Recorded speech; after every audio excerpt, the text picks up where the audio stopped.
Hello, everyone, and welcome to the Let's Talk Seahawks podcast.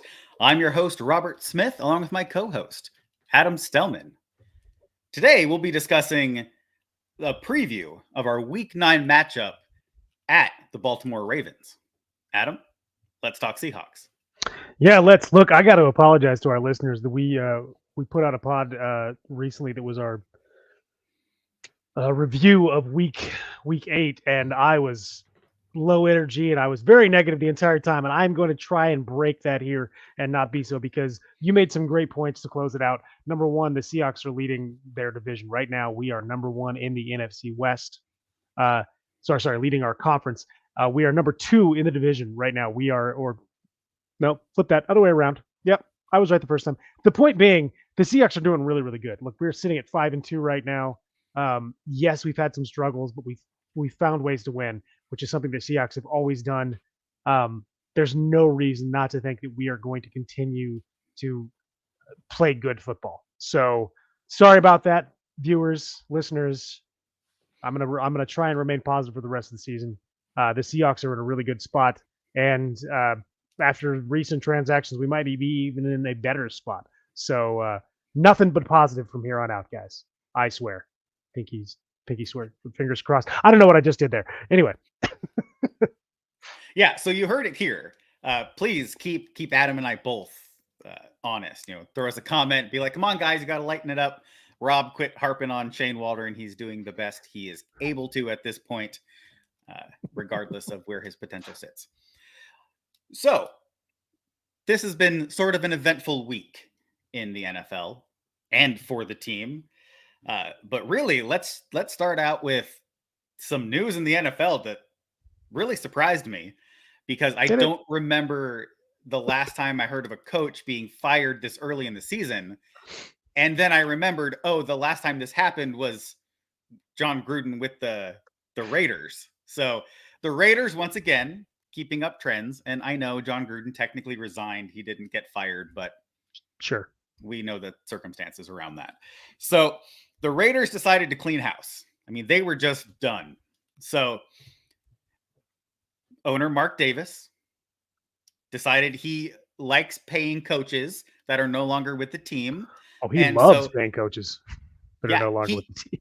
He added to that list, and he decided to let go their general manager, Dave Ziegler, their head coach, Josh McDaniels.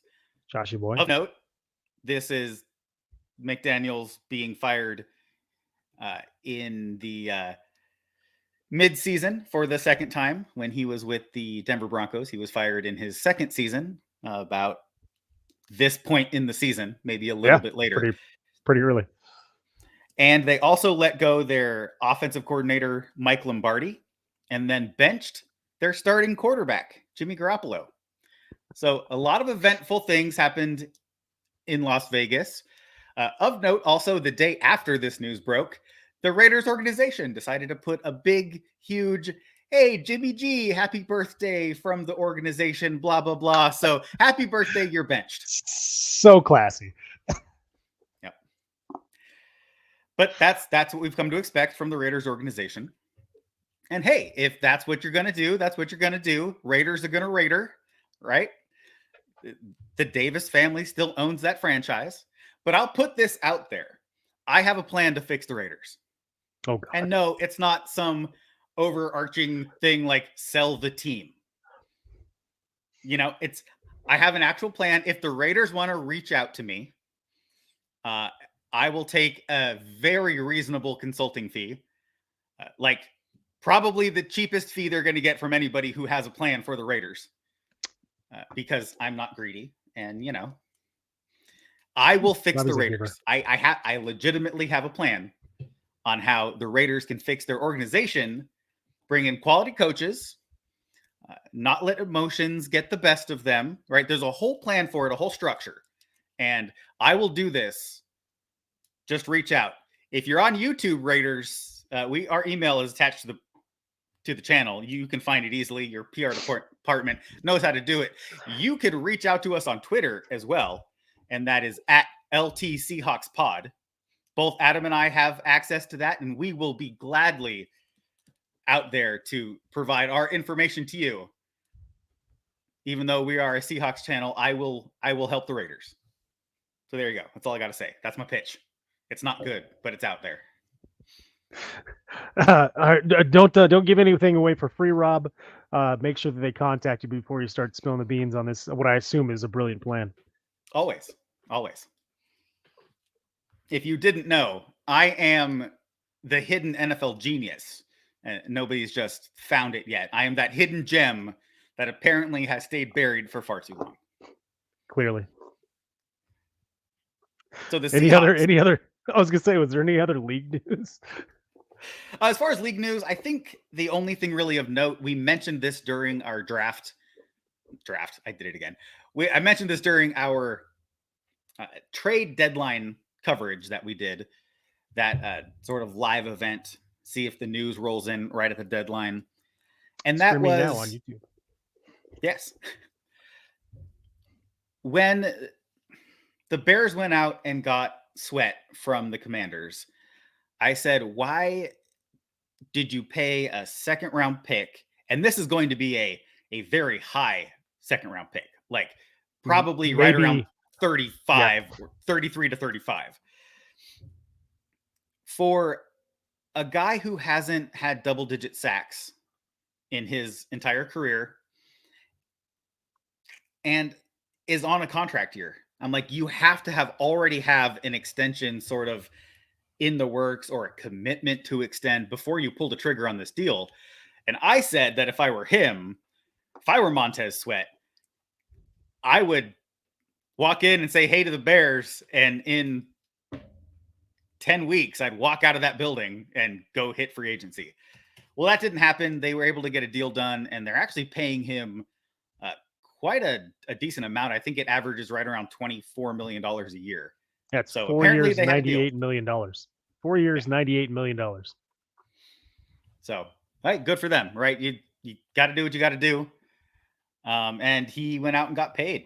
Commanders got some compensation. I think everybody feels like they won in that deal. We'll have to wait till next season to see who actually won that trade. But speaking of trades, the Seattle Seahawks, your Seattle Seahawks, went out and made a deal this week. They didn't wait till the trade deadline. They didn't want to give us something to talk about in the moment, to have a live reaction on camera. But the day before the trade deadline, the Seahawks decided to go out and get themselves a player. And they went out and picked up Leonard Williams, defensive lineman. I'll say that because he's moved all over that line in his career. Yep. For a second-round pick in this coming NFL draft and a fifth-round pick in 2025's NFL draft. And we had quite a bit of coverage of this during that draft deadline special, where we had Mitch from the 12 Talk podcast over in the UK. He was on giving us his insight as we covered this event. We had Viking Mitch from up there in Minnesota. He was on as well, giving him his insight into moves around the league. So we're going to go ahead and play that clip for you, and you'll get to kind of hear us discuss the Leonard Williams trade, both the compensation in that trade, as well as how we feel Leonard Williams aids the team and how they might use him here in the Seahawks defense.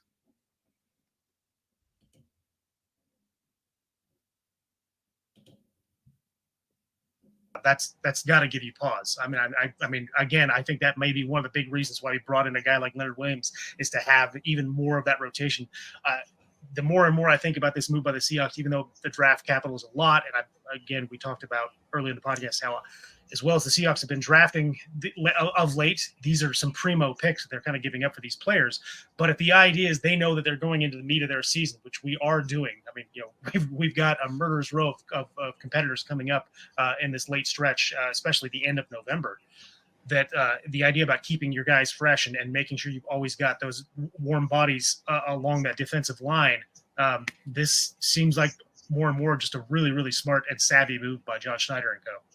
Yeah, I actually love that Leonard Williams trade by you guys. I saw that break yesterday, and yeah, compensation's a bit more than what I would want to give up. Second rounder, right? And I think a fifth, if I wasn't mistaken, was the compensation. Second rounder next year, fifth rounder the year after.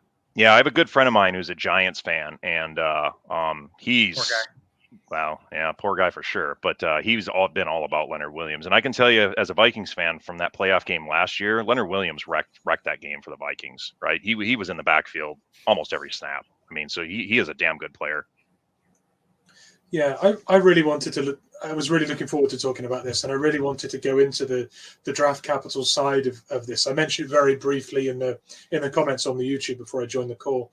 I mentioned on our Twitter yesterday that the worst case scenario for that Williams trade is he plays the second half of our season, and we can't come to terms with him, on a deal that fits our cap, and he moves on. And it looks on the face of it like you're trading a second round pick and a fifth round pick, right? But the compensatory, if we can't come to terms, is a third in 2025, right? Mm-hmm. So worst case scenario, he leaves after half the season. We paid him half the vet minimum, which I believe is $620,000 for the year. It's nothing. Yeah. Our second round pick is looking lower and lower in the draft as we go. It's almost a third at this point. If it stays, I mean, I'm not saying we're going to continue and be the number 2 ranked NFC team by the end of it, but we're up there at the moment, so we have to hope it's something like that. So if it's the 58th, 57th, 56th pick in the second round, he leaves at the end of the year. Essentially, that fifth round 2025 pick that we gave becomes a 2025 third round pick. So it's actually nearly a third round pick and an upgrade by 2 rounds in 2025. That's far more palatable for a Seahawks fan than a second and a fifth. Sure. If he does ball out and he makes our D-line explode and we become serious contenders and we can extend him, then it's been a good trade for a second and a fifth. Yeah, So I mean, that's I don't disagree. It's just been one of those things. It's been, especially over the last several seasons, I mean, almost a decade now, when the Seahawks have rented one-year players by throwing high draft picks to other teams. It really hasn't worked out. Whether we're talking about Percy Harvin or Jimmy Graham, Jimmy Graham. That was like a 3-year terrible experiment. But or Sheldon Richardson or Jadeveon Clowney. I mean, these 1-year rentals really haven't worked out for the Seahawks. And yes, this is a different kind of player, and we're in a different scheme, and obviously it's a completely different team. And the front office has looked more and more like they've been working really well, like whether it be signing people, bringing people in like Nwosu, or trading picks. So I have faith, but I really don't. I would hate to see another 1-year rental, even if we get that compensation coming up. It's just it's pushing stuff down the line, and it's tough for me to swallow that. Yeah. Do you also start to feel like our picks are worth more than they used to be because of our recent success rate as well? They feel, even late round picks at the moment start to feel like, I mean, a fifth round pick in recent times has been Tariq Woolen. So what a fifth round pick meant to us before doesn't feel like a fifth anymore. It feels more like a third, doesn't it? So I do get your point, Adam, and playing devil's advocate here, really coming in from a different angle and talking about what the bottom line looks like. But for me, I think it's a move that has a really high ceiling for how transformative it can be. And I think the bottom line and the level of risk just isn't quite as high as people think. I do feel, though, like we've drafted really well, especially in the second round. I know we've had 4 of them in 2 years, which helps. Thank you, Denver. But, it's one of those things, isn't it? We've got a really good recency bias when it comes to looking at the draft. But a second round pick we used that year could have been an absolute bust. So at least we've got a known quantity. And one final note on Leonard Williams, because I could talk all night, but I will finish by saying just this: every player on our defensive line is a playmaker this year. Every single one of them. Whether Nwosu was obviously out for the year, but from Nwosu over to Mafe. Every single player has the capability to create a huge tackle for a loss or a sack or, just make a big play. You stick a guy like Leonard Williams in the middle of that line, needing double teams in some plays and things, you're opening doors for every single one of those playmakers on some snaps. So I think he may not be 11.5 sacks anymore. Maybe those days are over. Maybe he's more 7 or 8. He's still a guy you have to stop and scheme for. It's still going to allow the other guys to feast. So I think that's a serious impact player we picked up for $600,000 on the cap this year. huge. Yeah, I think the big thing for me, and I know Robbie's itching to jump in on this, but I think I'm going to lead him. I'm going to give him some meat here to chew on, Rob. So, because we talked a little bit about this before we came on the pod, but you're adding a guy like Leonard Williams, who, I mean, he looks like coming out of college, he was really a 5 technique tackle. He's obviously played some 3 technique and even some nose tackle, depending on the scheme fit. But with the guys that we've already got in the meat of that middle, whether it's Jaron Reed or Mario Edwards or Draymond Jones, I mean, who are you taking out to put in a guy like Leonard Williams? And are we just taking snaps away from guys that we don't need to be taking snaps away from? No. So the way I see it, Leonard Williams gives us more flexibility. Right now, who's going to replace Nwosu? You can't say Leonard Williams coming in to replace Nwosu. They play different positions. So right now we have Darrell Taylor. Okay, are we going to give Derek Hall more time over there? Let the second-round pick kind of grow and blossom this year with added snaps? Or do we take somebody like Draymond Jones, who played 30-40% of his snaps in Denver from a 2-point standing position? Do we let him on rush downs line up at that outside linebacker position?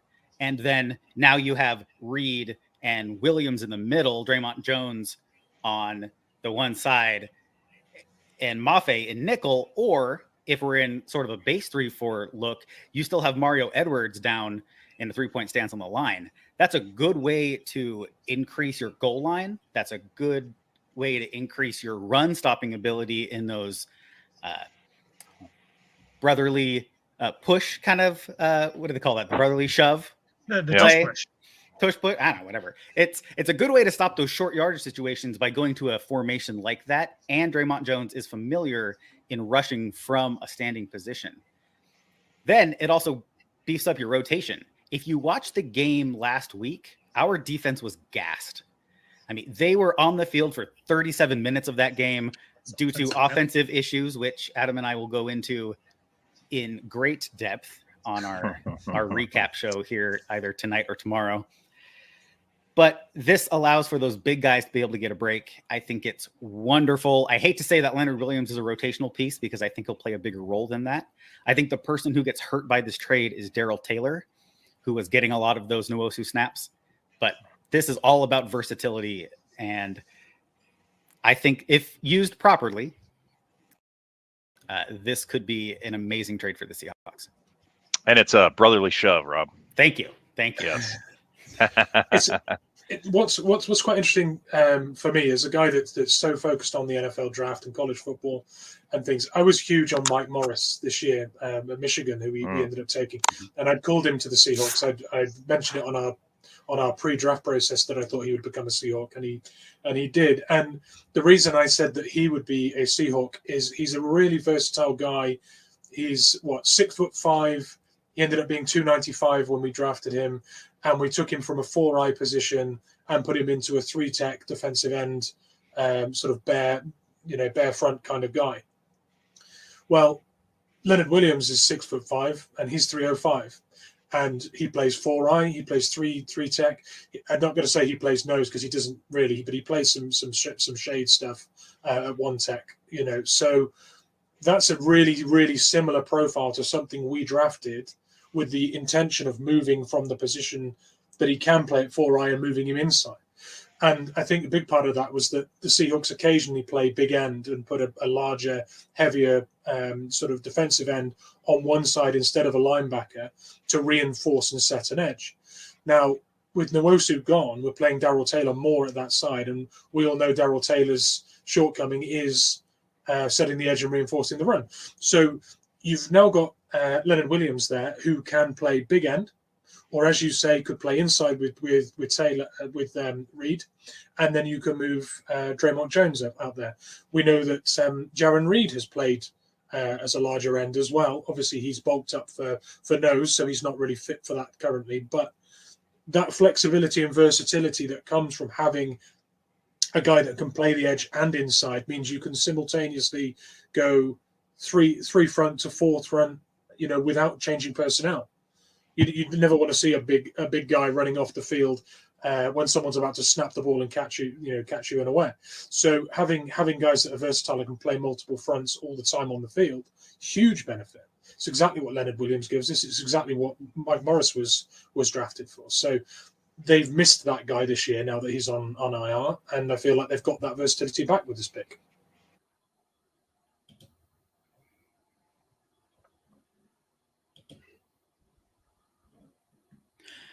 So thank you to both Mitch and Mitch for joining us for that broadcast. Excuse me while my computer lags getting that video off the screen. And we thank them for those insights. I'll make a quick note, a little update to what I said there. When I meant rush downs, what I meant to say were early downs when teams are more likely to rush the ball and not pass rush. I think Draymond Jones will definitely move inside in pass rush situations, and then that's when Darrell Taylor will shine like he has in the past, coming in as a situational pass rusher, being able to come off that edge. His sweet spot's right around 30% of the defensive plays. I think if they can keep that, he could easily get 8-10 sacks this year. Yeah. Adam, do you have anything to add after that clip? Oh, I'm not a ton, but we're gonna get. I'm saving it. We're gonna get a little bit back into the Williams trade when we talk about our 5 keys to success.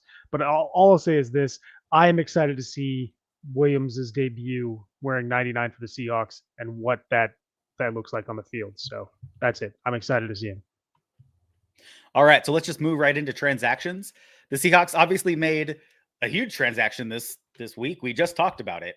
So they traded for Leonard Williams. And the corresponding roster move was they waived wide receiver Cody Thompson from the active roster and then almost immediately signed him to the practice squad. And I don't have the corresponding practice squad move. We may have had an opening on our practice squad at that time.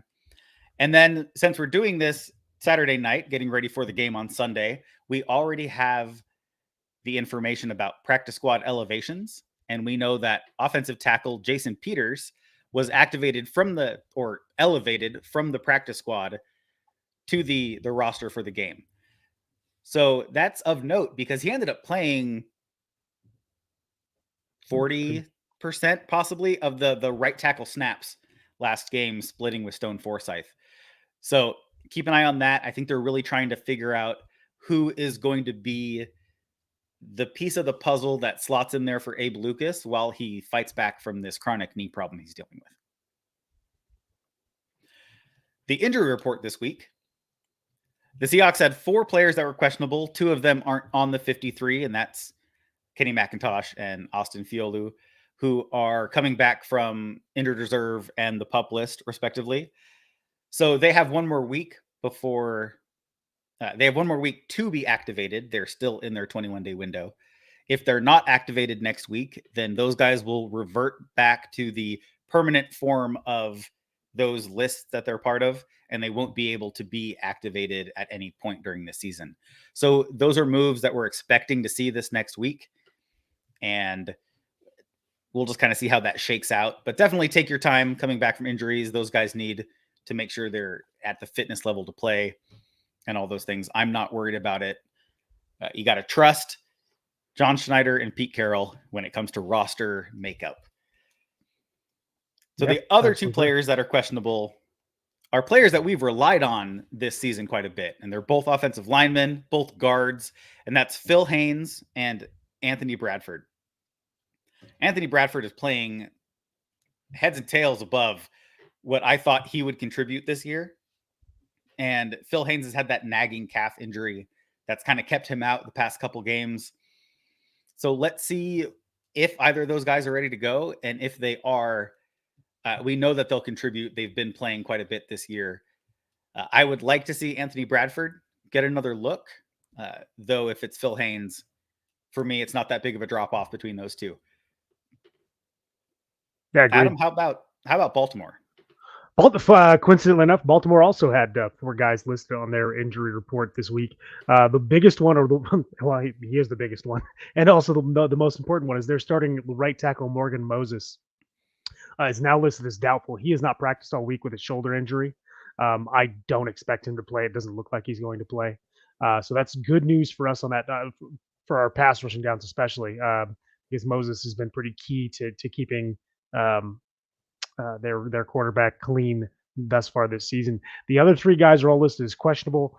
Two of them were full participants this week, and those are the two backup cornerbacks, Rock Ya-Sin and Gerald Worley. Sorry, I can't pronounce names here. The other one is also pretty important to that defensive backfield. That's starting free safety Marcus Williams. He has been limited in practice with a hamstring issue. It's something he's been dealt with before in this year. So my guess is he's going to be playing, but that's obviously something to watch out for. All right, moving into our 5 keys to success. I think this first one, we should just jump right into it. And that's we got to come out hot, right? We got to come out hot. We got to come out ready, and we need to score early and then maintain that momentum as long as possible.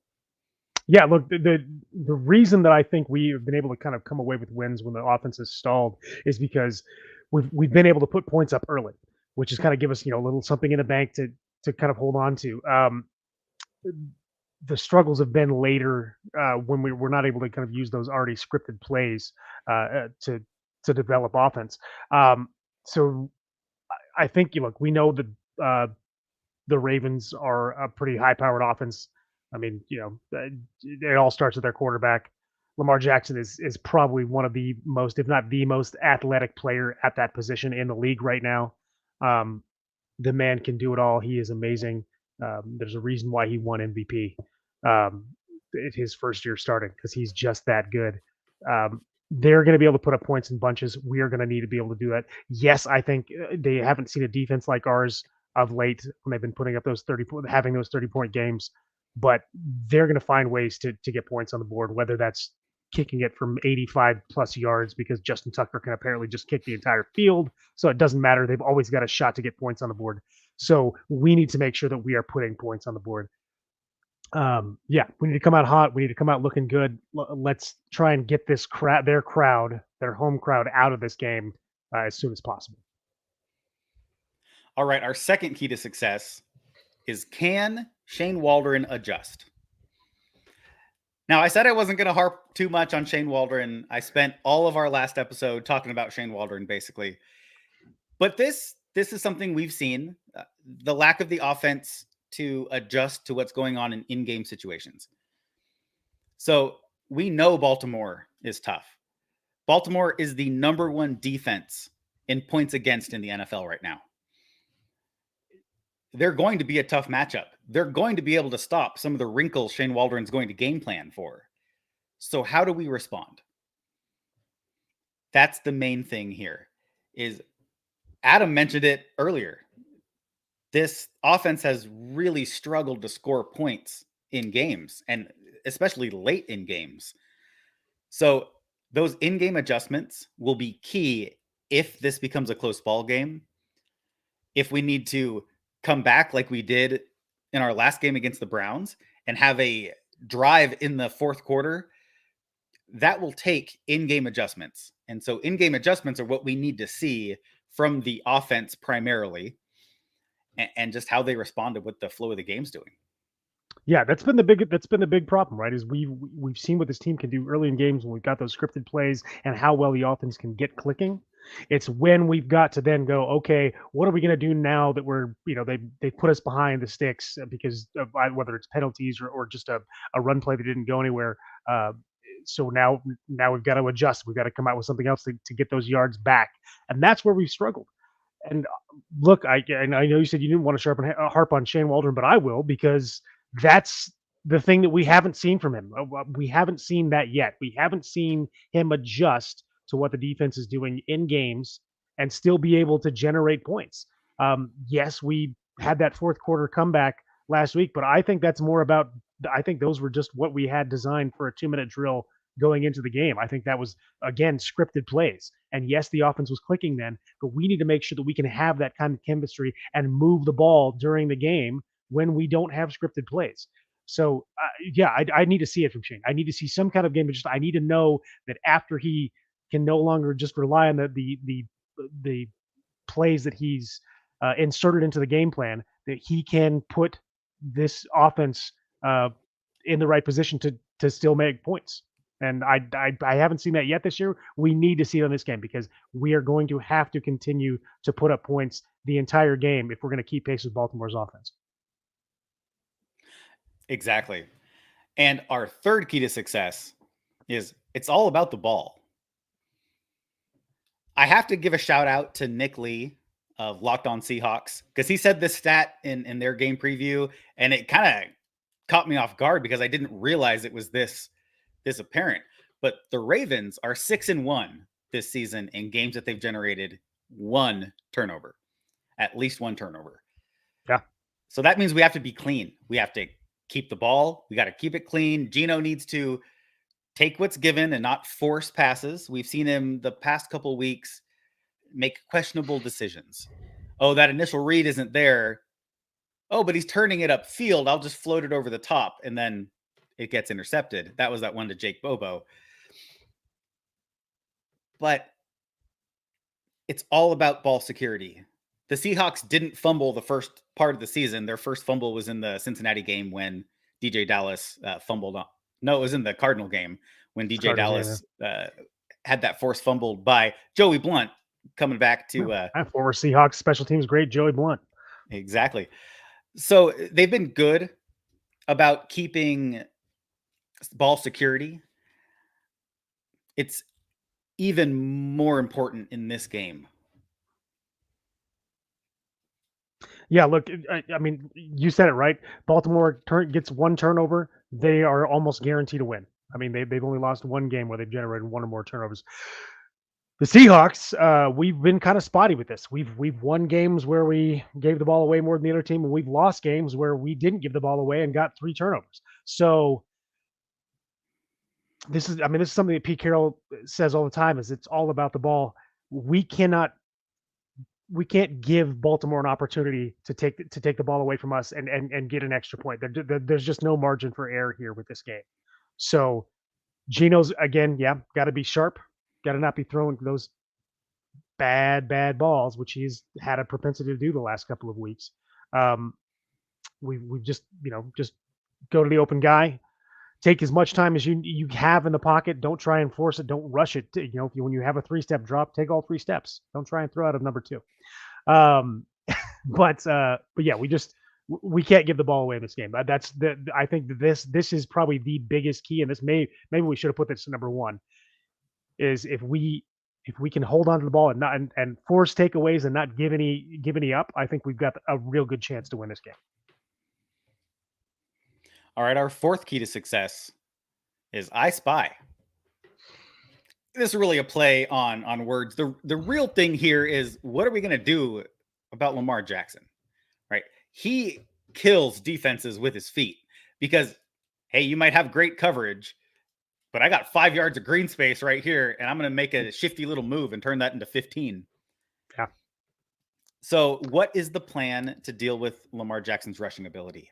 Baltimore's offense is number 3 in the NFL in rush yards per game.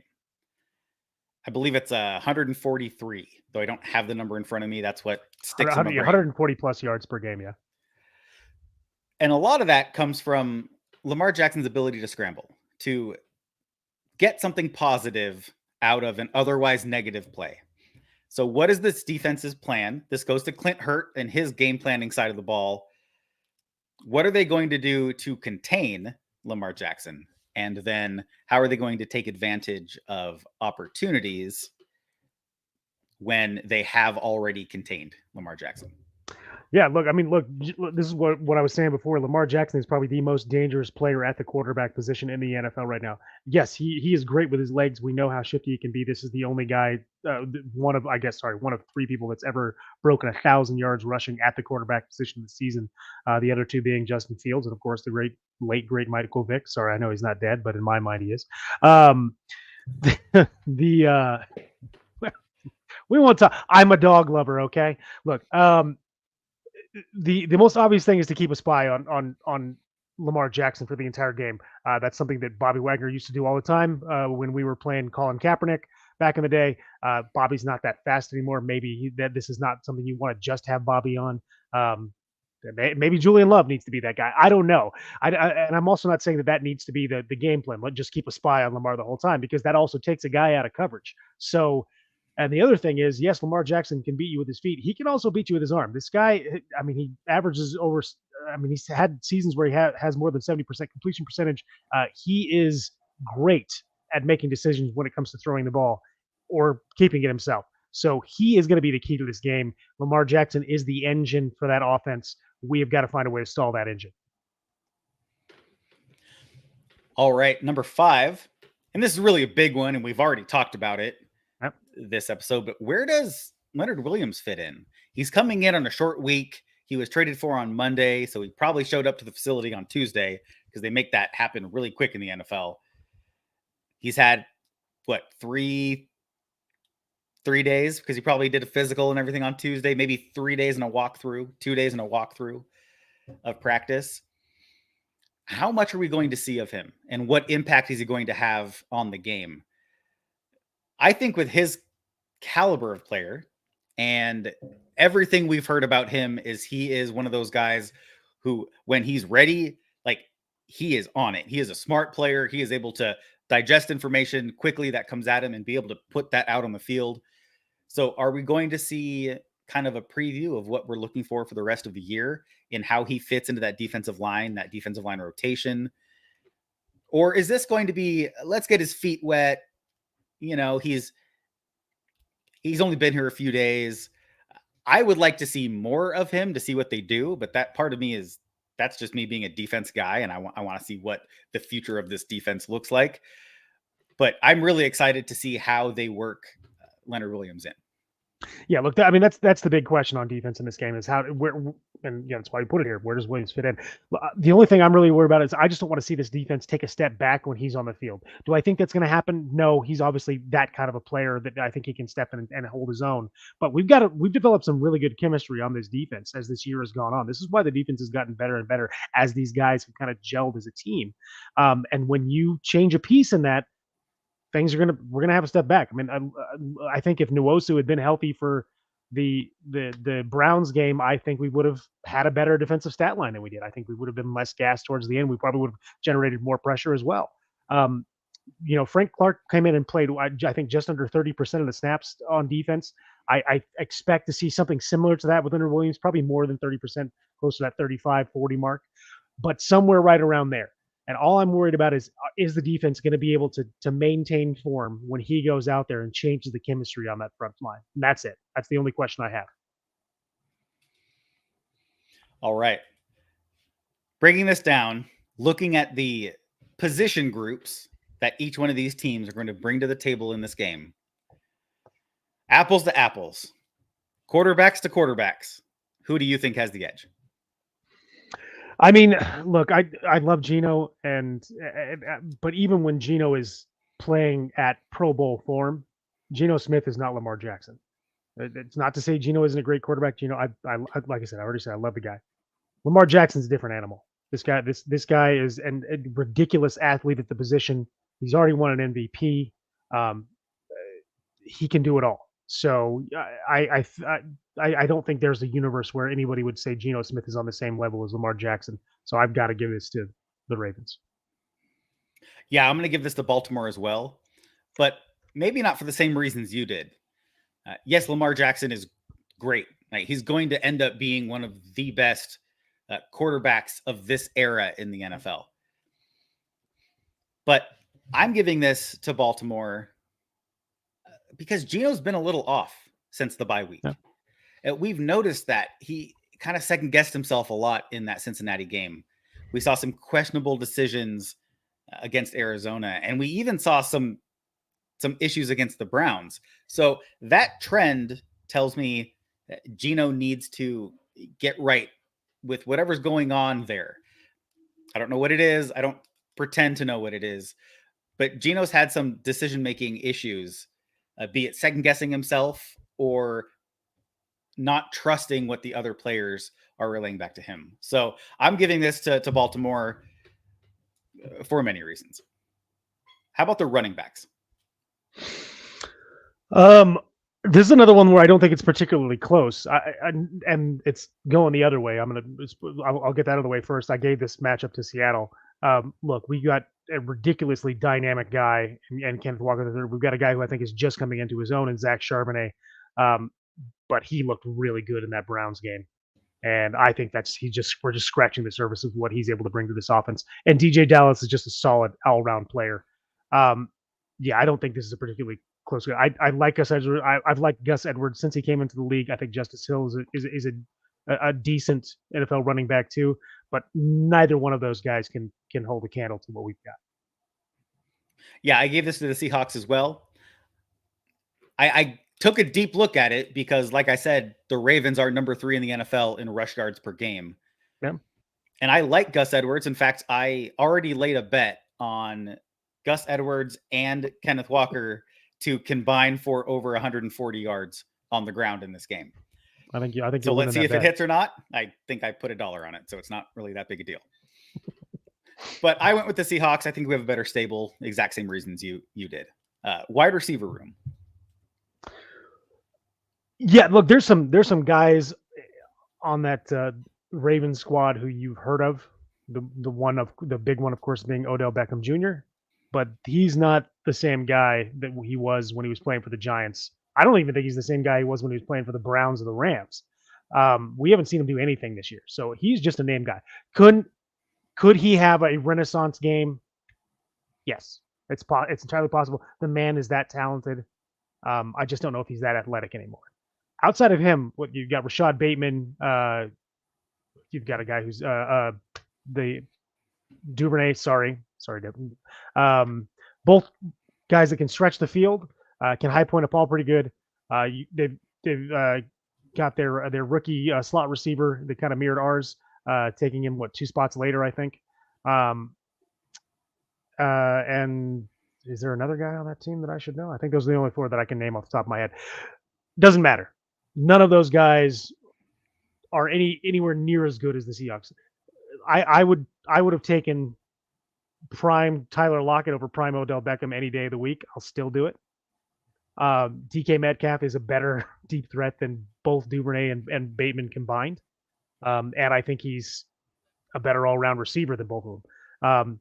And yeah, I mean, I think Jackson Smith and Jigba's just started to get into his groove, but I think he's ultimately going to be a better slot receiver. Yeah, this one's not particularly close for me. The Seahawks take the wide receiver matchup. I give it to the Seahawks as well. For a lot of the reasons you said, Zay Flowers is the name that's been eluding you. Yes, thank you. We had good things to say about him pre-draft. Yeah. He was the number 2 slot behind JSN on my board of slot receivers. One thing to look out for. Now, both Witherspoon and Woolen have speed. We've seen that on the field, and we've seen that in draft testing numbers. But watch for Bateman to possibly try to take a deep shot with him over Trey Brown if they come in that nickel situation and they catch that safety on that side of the field creeping up. That's one opportunity. The Seahawks have been beat by deep threats in the past. Yeah. I don't think they're going to do it against Woolen or Witherspoon. Trey Brown's the next man up. He has speed. He's athletic. I'm not saying he's a slow corner that you can beat deep. But if it's Trey Brown or Mike Jackson, I think they might try to take a shot. Lamar Jackson has a cannon for an arm and legs to get away with it if he has to scramble outside of the pocket. So that's we're not at predictions yet, but that's one of those predictions I was thinking about as we were looking at these position groups. Sure. Go ahead and take that deep shot on Trey Brown. I'll take the pick that Trey Brown's going to have off that. So big play, Trey. All right. The tight end room. We talked a little about the tight ends when we asked our listening audience out there if Adam made a good move by trading George Kittle for Andrews in his fantasy league. So now that you are a fantasy owner of Andrews, why don't you go ahead and tell us who you picked in the tight end matchup? Yeah, I'm gonna go ahead and say right now that yes, I am starting Mark Andrews against the Seahawks defense. No, I don't feel good about it. I hope that we shut him down and he gets me 0 points. I honestly do. I've got a stacked team. I don't need him to score points. But Mark Andrews is a fantastic tight end. I think he's a top 3 tight end in this league, and I don't think that's debatable. He can block. He's a stout guy in the run game, and he's a fantastic receiver. And he's got great chemistry with his quarterback as well. I do also like Isaiah Likely. I like Isaiah Likely coming out of the draft. I think he's a great fit on that Baltimore team as number 2. He is another guy that can definitely add some beef in the running game when needed, but he is a very slippery guy in the open field. He reminds me a lot of Noah Fant stylistically. So sorry to get to my comparison here. I gave this a push. I think that these 2 tight end rooms stack up really well against each other. I think they're very versatile, and they both have their pluses and minuses. I think Mark Andrews is probably, if it was just a top guy versus top guy, I think Mark Andrews would take the cake, but only a little bit over Noah Fant, not by that much, just because he's a better blocker. But I'm going to go ahead and say that this is a push. These are 2 really stacked tight end rooms. I gave this tight end matchup to the Seahawks. I gave the group the edge over Andrews. And if you want to say Lightly is very comparable to Fant, you can cancel them out. I'll still take Disley and Parkinson together over Andrews, though I think those 5 players together are very good tight ends. Yeah. All right, offensive line. This one was tough for me because I think the Seahawks offensive line has acquitted itself really, really well this season, but there are so many moving parts, and we really don't know who's going to be our starting 5 going into this game. I had to give this matchup to the Ravens, even with Morgan Moses, their starting right tackle out, because their backup is played fairly well as a spot starter so far this season, and they've kept Lamar really, really clean. They've got a really good offensive line. This is going to be a tough matchup for our defensive line. So yeah, I gave it to Baltimore. I gave this one to Baltimore as well. It wasn't a tough decision for me. That line's played really well. They got better at the trade deadline by adding Cleveland to that line.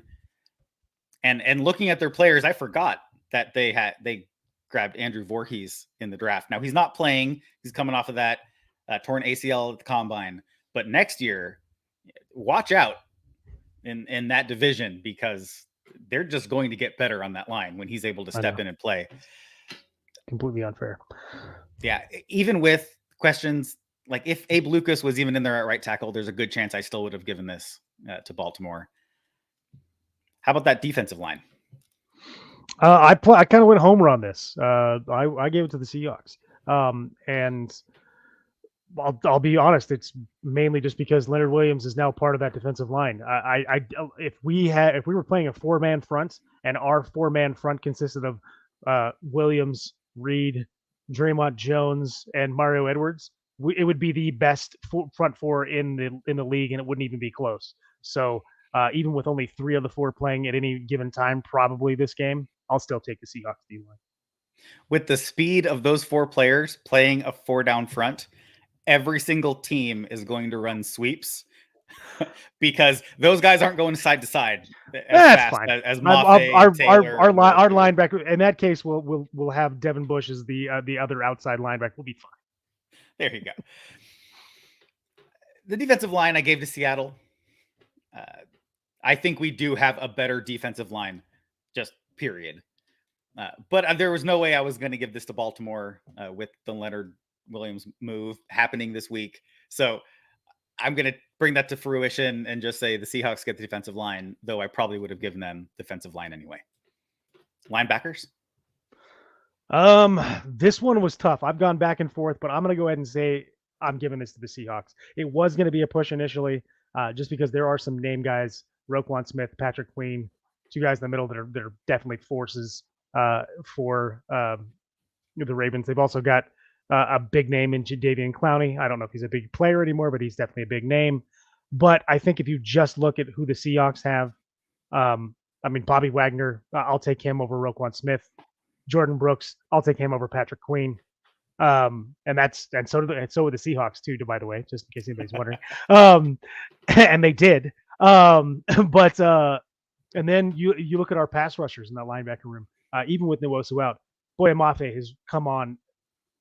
He may be having the best sophomore year of anybody in the league, especially a defensive end outside linebacker. Darrell Taylor is still a monster getting after the quarterback. Frank Clark has showed me yesterday that he can still play. Yes, he had what I think 3 pressures and 1 tackle. He can still play. So yeah, I'm going to give this to the Seahawks. Apparently, Adam and Frank Clark were hanging out yesterday. Got some inside information. I wish. I gave linebackers to the Seahawks. Jordan Brooks and Bobby Wagner are both top 10 linebackers statistically, as well as a grading out that way if you subscribe to PFF grades. According to PFF, Bobby Wagner is the best middle linebacker in the league right now. So, and they're right. So I definitely gave that to the Seahawks. How about the defensive backs? The Seahawks. Look again. They've got what Marlon Murphy. They've got guys. The Ravens defense has been playing really well. Their cornerbacks have been playing really well. But I'll take our starting 2 outside quarterbacks over anybody else's in the league. And I think our backups can start for most of the teams in the league. So I don't think this should be particularly close either. I gave it to the Seahawks. Yeah, there's not too much analysis to be said on this one. I gave this one to the Seahawks. We have an absolutely stacked secondary. Even in our nickel situation, our small nickel, when you bring Trey Brown in and Witherspoon slides over to slot, love that setup. And our big nickel, where Witherspoon stays outside, we bring Julian Love on and have the 3 safeties. I love both those formations. I think the talent that we have in our secondary is second to none in this league. So, ooh, nice pun. Love it. Yeah. All right, Adam. Obviously, we've talked about betting lines a little bit. I've commented a few times that I will place the occasional wager on a game. Nothing too much. I'm not out here, gambling the children's college fund or anything. But it's fun to lay a couple dollars down every now and again. I do have a bet at this point on the Seahawks to win this game. So I took the money line on the Seahawks. But right now, DraftKings, when I looked earlier today, had Seattle +6 and an over/under of 44.5. So what's your look, I'll take the over and I'll take the Hawks to beat the spread. But unfortunately, I don't think I can take the Hawks to just win outright in this game. I think this is going to be a tough matchup. I don't think either team is going to get anywhere near that 30-point rate. Well, I shouldn't say anywhere near. I don't think either team's going to score 30 points on either of these defenses. I think this is going to be a hard-fought game. I do think it might come down to the booming leg that is Justin Tucker. I've got the Seahawks barely losing to this road game to the Baltimore Ravens. Seahawks 24, Baltimore 27. All right. See, I took the under. Here I have total points at 44 when the line is 44.5. So I took the under. I have the Seahawks covering because the Seahawks are +6. But I do have Baltimore winning this game 24-20. So I think we'll get a couple field goals out of Jason Myers. He seemed to have righted the ship after that bye week, and he's playing really well. I think they'll rely on him when they need to. But in Baltimore, against a defense that's that stout, against Lamar Jackson and their rushing attack, I think the Seahawks might fall a little bit short here, as much as I hate to say it. And I would love to be wrong. So Seahawks, I know you listen to our podcast every single week. We know that the entire Seahawks team just certainly the front office, the coaches, the entire organization. So prove us wrong, guys. Take this, put a little chip on your shoulder, go out there. Please prove me wrong. I would love for you to prove me wrong. Yeah, this whole podcast is just about bulletin board material for the Seahawks anyway. So, all right, Adam, do you have any final thoughts? I mean, nothing that I haven't already really said, man. The question here is, are we going to build off what we've done the last couple of games, which is, can we still continue to win and win tough games, because these games have been tough. And was adding Leonard Williams enough to put this defense over the top? That's what I'm going to be watching for this game. I think the Seahawks have definitely got a chance to win here. I do think this is going to be a hard fought game, but if we can just figure out a way to keep the momentum going on offense, we can come out with a win here. That's it. Yeah, I think this game will come down to one thing for the Seahawks. I believe that defense will play up to their potential. They'll play like they've been playing. I don't have a problem with that. Clint Hurtt will have a plan for Lamar Jackson. The thing that this game will come down to is offensive efficiency. Period. That's it. I think our special teams unit is good enough to be able to pin them deep if the offense struggles, to convert field goals if we're in range, and to take care of that third phase of the ball.